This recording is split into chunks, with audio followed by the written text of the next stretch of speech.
Program Director and Chairperson of the South African Export Credit Insurance Corporation, Minister of Trade and Industry and Competition, Minister Pakstow, Minister of International Relations and Cooperation, Minister Ronald Lamola, former Deputy President of the Republic of South Africa, my beautiful sister, Baleka Mbete, who also was the Speaker of our National Assembly.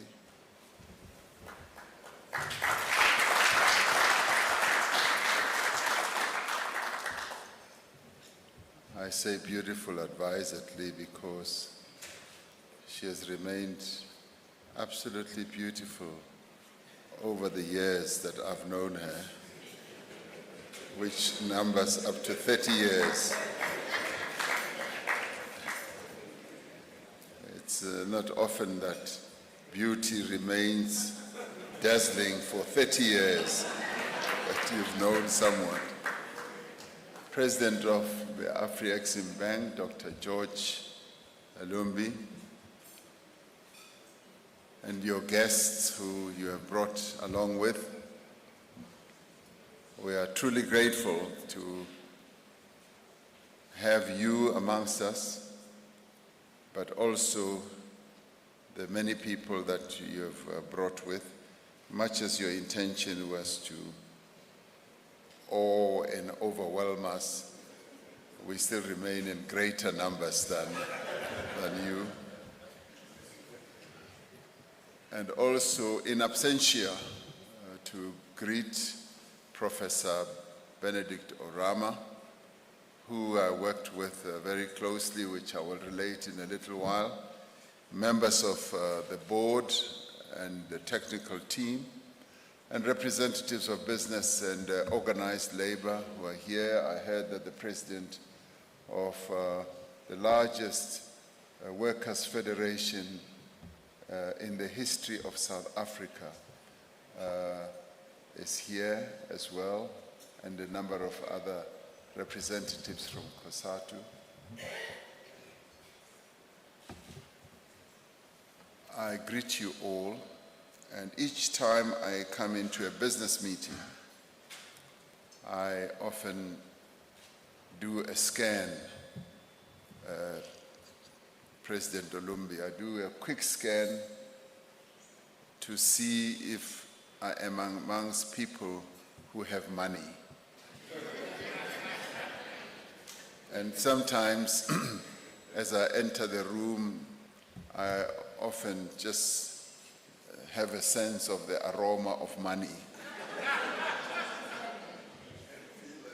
But this time around, meeting you and shaking your hand in our private room, I just felt that, no, I don't need to even scan the room to see whether there's money. No sooner had I met you and shook your hand, I just felt that I am in the presence of money.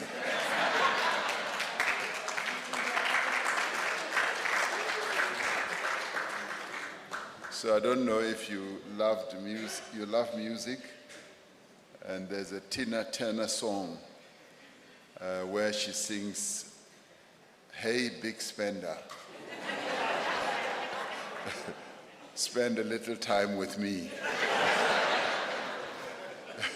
So in your case, I spent a little time with you in the room before, but now sitting next to you, I'm overwhelmed.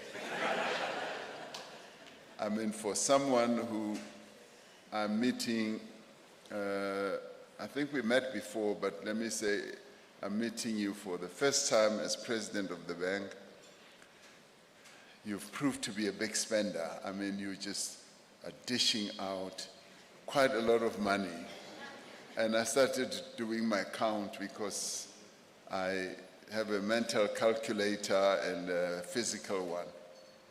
In no time, you had told us, as South Africans, that the bank would spend, at the very least, 13 billion US dollars. Now, for those who are not quick at converting, that is 206 billion South African rands. That is not Mickey Mouse.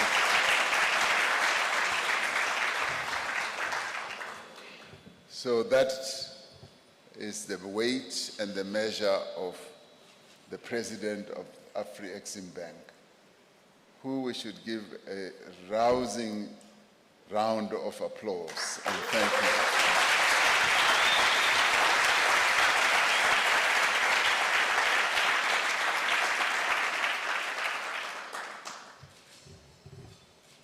My sister Baleka Mbeto may remember that when we first went to Parliament in 1994, we had banks.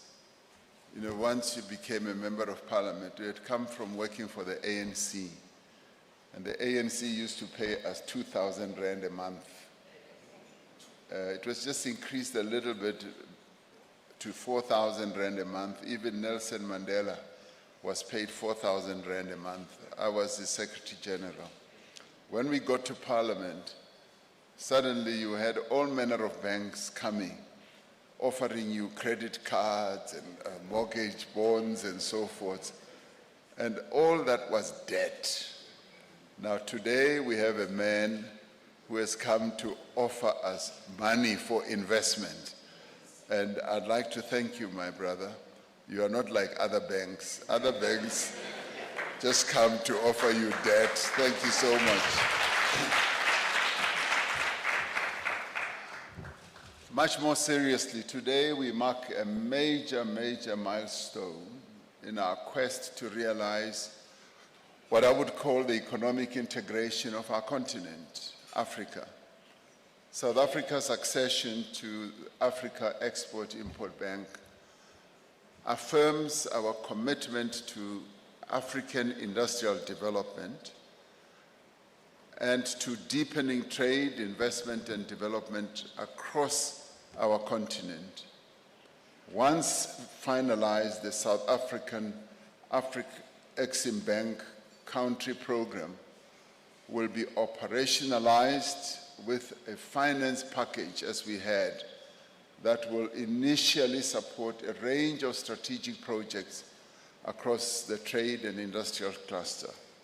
And you are correct in saying, Minister Tau, that when the issue came up, I asked, this is so logical. And I even asked, what took us so long? Because this is the family that we should have been part of from the get-go moment. The program will inject capital into priority industrial projects, export diversification, infrastructure development, and more importantly for us, transformative initiatives.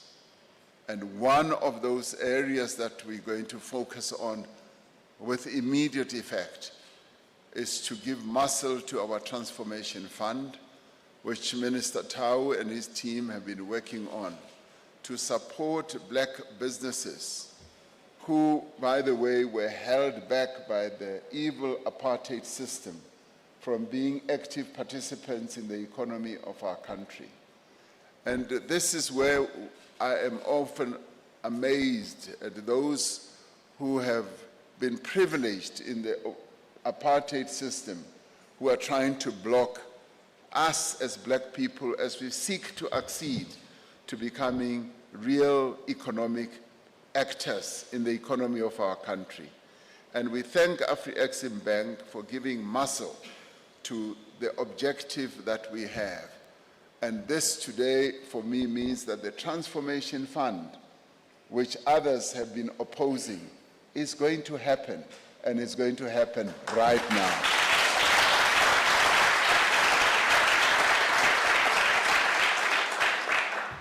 So today's signing signals a deliberate as well as an ambitious and more impactful phase in our country's economic engagement with our beloved African continent as well as the world.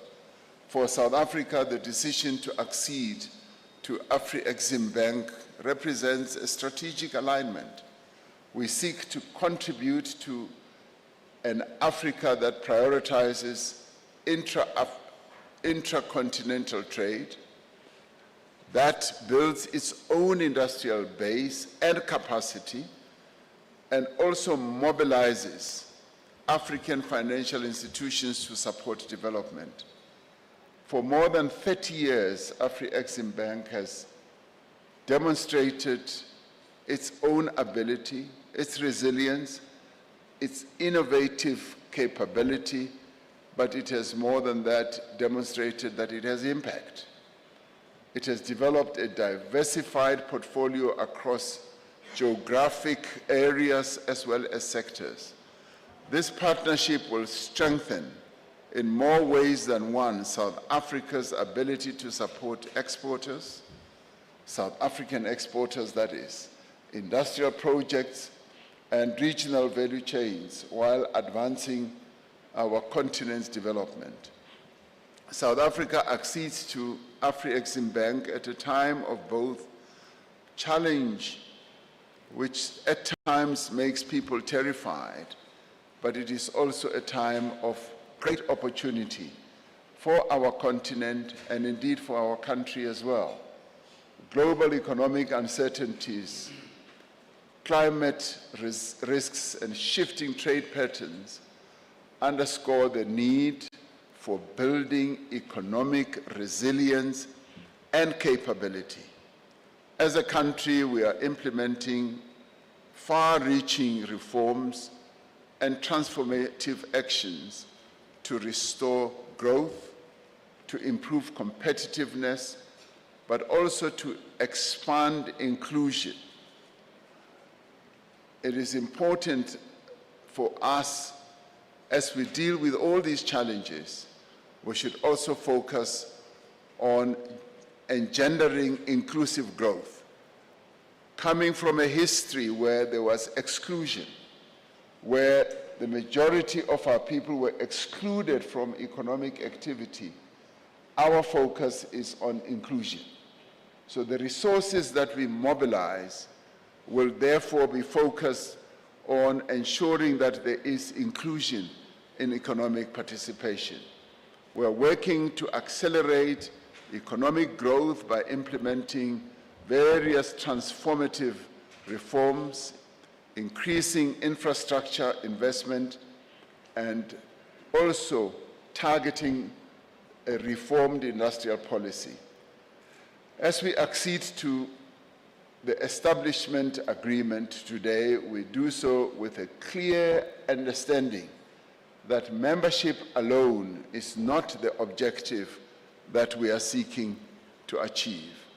What matters is how this partnership is translated into practical instruments that expand productivity, capacity, diversity of our exports, and integrate more South Africans into the regional and global value chain.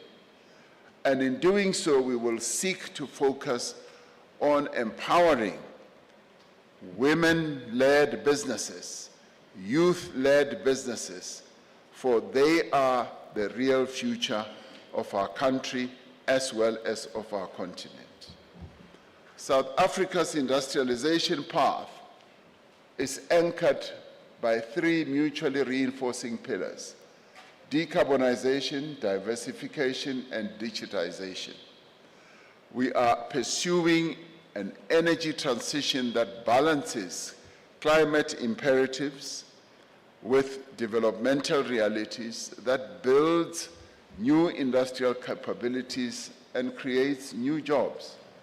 That is why we are investing in renewable energy, green hydrogen, sustainable fuels, and climate-resilient infrastructure. That is why we are also focusing on beneficiating critical minerals for clean energy technologies.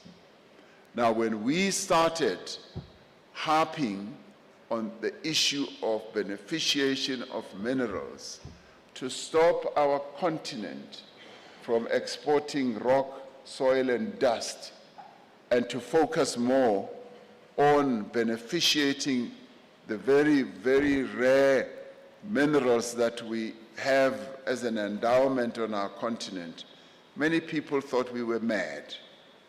But that madness has now turned into what people believe is the correct path that we should take. At the G20 summit, we were able to get the G20 countries to accept that Africa should now begin to move with greater speed to beneficiate the minerals that it mines, that this great endowment that many of our countries on the continent have should be turned into products that can be exported, where we add value. But more importantly, there was great acceptance that the communities from where the minerals are extracted should be the ones that benefit the most. Now, many sectors have to be advanced, and we've got to improve them, and these sectors where African countries have competitive advantage must be exacerbated. There are sectors where long-term project finance and guarantees and blended instruments are essential to unlocking scale. Diversifying both our export basket and our exporter base is, in the end, key to our economic growth strategy. What we are seeking to do is to shift towards higher value, more complex exports in advanced manufacturing, green industries, critical minerals beneficiations, pharmaceuticals, and the digital economy. We cannot sit by while we watch the whole world moving towards AI and say we will watch and just be consumers of AI processes and products. We as Africans must be the ones who generate the various components of artificial intelligence, and we must be at the center of it all. And to have a bank like AfriximBank working with us is a great boon for us. So therefore, we must be part of the success that we deserve. Through the Africa Continental Free Trade Area, we are also working to build African value chains that anchor production on the continent and strengthen Africa's economic sovereignty. AfriximBank's instruments from trade finance and project preparation, as well as to risk mitigation and market access support, are indispensable in turning this vision that we have into reality. They will help to lower barriers to entry, reduce transaction costs, and support South African firms as they expand into new markets on our continent. Through the AfriximBank Inclusive Development Support Program for South Africa, a dedicated facility has been set aside to address structural barriers that have historically excluded many South African firms and companies from participating in trade and industrialization. You may recall that in the past, in the apartheid days, it was almost impossible for even those small and emerging African or black businesses to trade with our continent. Now, AfriximBank is just going to open the entire continent wide. Now, as a country, we are working to enable new and emerging exporters to participate meaningfully in trade, particularly small and medium enterprises, particularly black industrialists who we have been developing over a number of years and who are already proving to be very successful.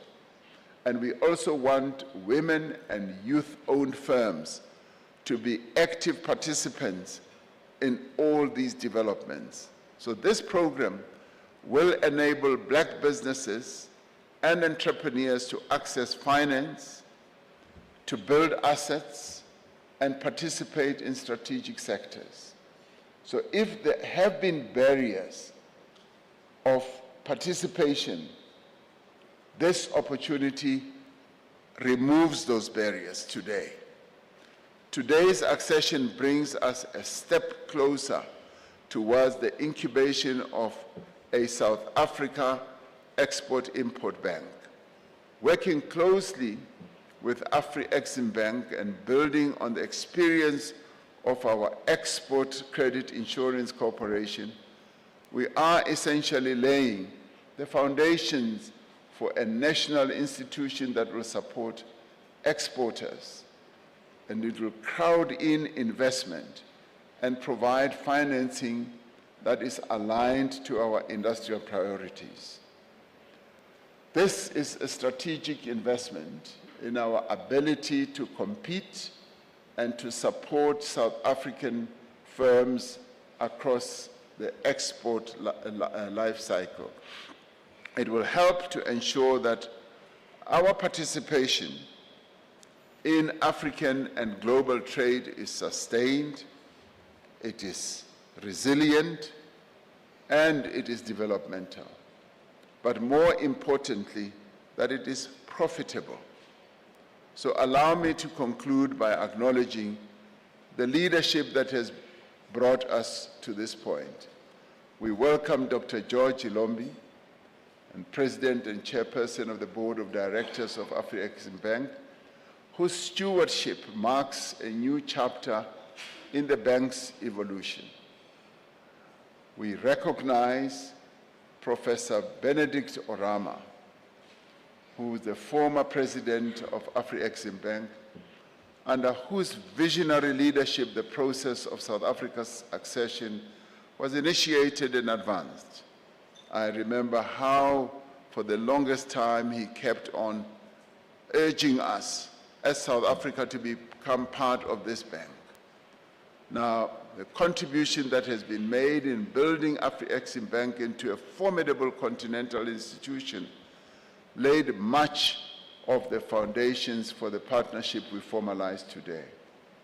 And I forever remember with great fondness the manner in which Professor Orama and I worked together when we were going through the horrible COVID period, and how I got to admire not only his energy, but his vision when we were, as a continent, being put to the back by the global players when it came to acquiring personal protective equipment and acquiring vaccines.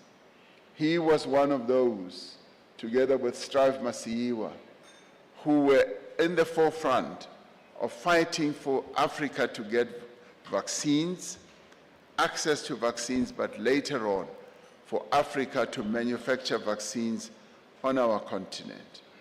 If you never applaud anything that I have said, this is one thing that we should applaud.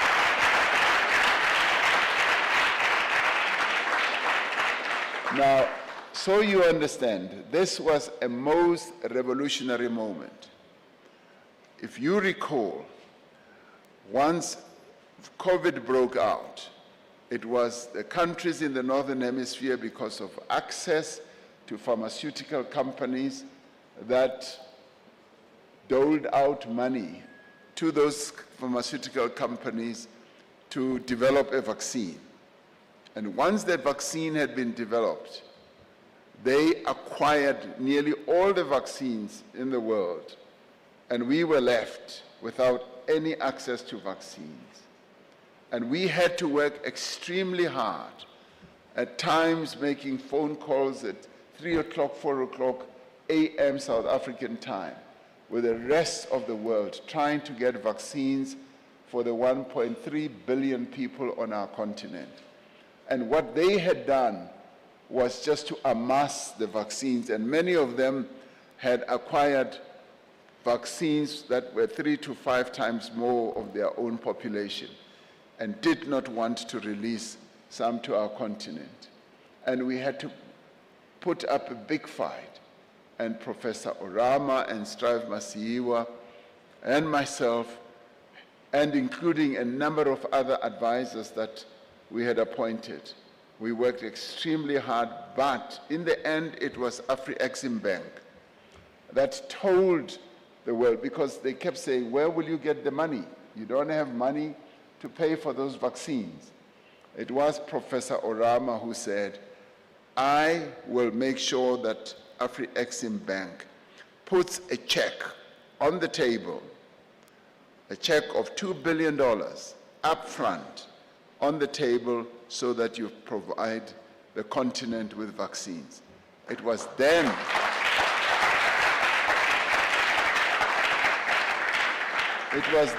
that we were able to open the doors and get the vaccines. And if AfriximBank had not done that, many of you would have died. You wouldn't be here today. We were able to get vaccines. So you should say thank you to Afreximbank for my continued life and existence. Now, I say this advisedly because our continent went through a rather challenging moment. You will recall that many of our people were dying like flies all over the continent. And we had then to craft the term that these other Northern Hemisphere countries were practicing vaccine apartheid. And when we mentioned the word apartheid, then they became ashamed. And they woke up and they said, yes, we should make vaccines available to Africa. So I pay tribute, quite honestly, to the leadership of Afreximbank. And I say today, for me, it's a personal crowning moment that we now become fully aligned with Afreximbank. So I thank you. And finally, we thank Minister Tau for his central role in advancing South Africa's trade and industrial agenda. But I also want to thank Minister Ronald Lamola for continuing to fly our South African flag, not only on political diplomatic matters, but also on economic diplomatic matters.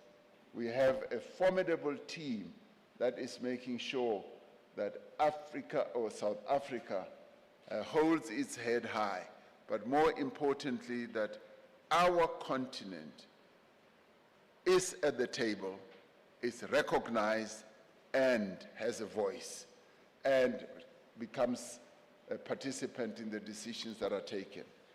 So today, as we sign this instrument of accession, we do so with clarity of purpose, with confidence, and let this moment mark not only South Africa's full membership of Afreximbank. We were a member, just, you know, we were like a side member. We were half pregnant, and today we are fully pregnant. So today we are a real member. Now, but the activation of a partnership that delivers growth, that is transformative, and that also gives our country an opportunity to be fully part of our beloved continent. So for me, this is a great day, and I couldn't be happier that finally we have this accession. It took a long time, as Minister Tau was saying, and it even had to take Parliament. And our Parliament is very progressive. They did not even hesitate to be part of this. As I recall, the vote was quite overwhelming. So today, we are Afreximbank as South Africa. Thank you very much.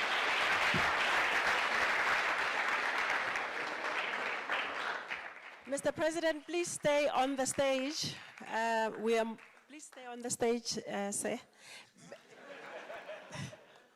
Because we need to operationalize everything you've been talking about, and thank you for your profound words.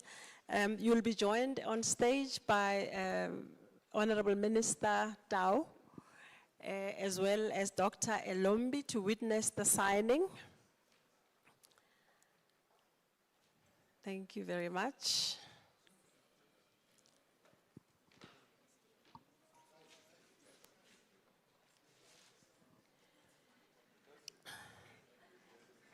As they are preparing the table for the physical signing and the deposit of the instruments of accession, I would like to ensure that I correct a mistake from the salutations earlier and acknowledge the Executive Mayor, Dada Morero, the Deputy Minister of the DTIC, Alexander Abrams, as well as the COSATU President, Zingwisa, and organized business in the room, BLSA and BBC. Okay, I was just correcting my salutations.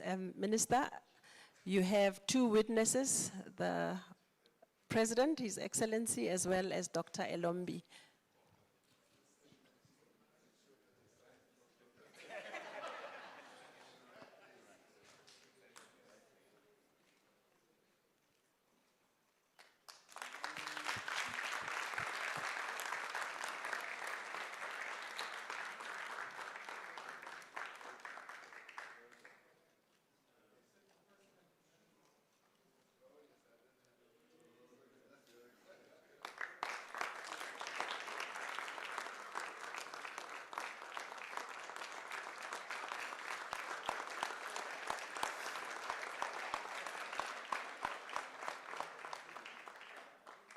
Okay, so it's your photo op opportunity, so you can stay on.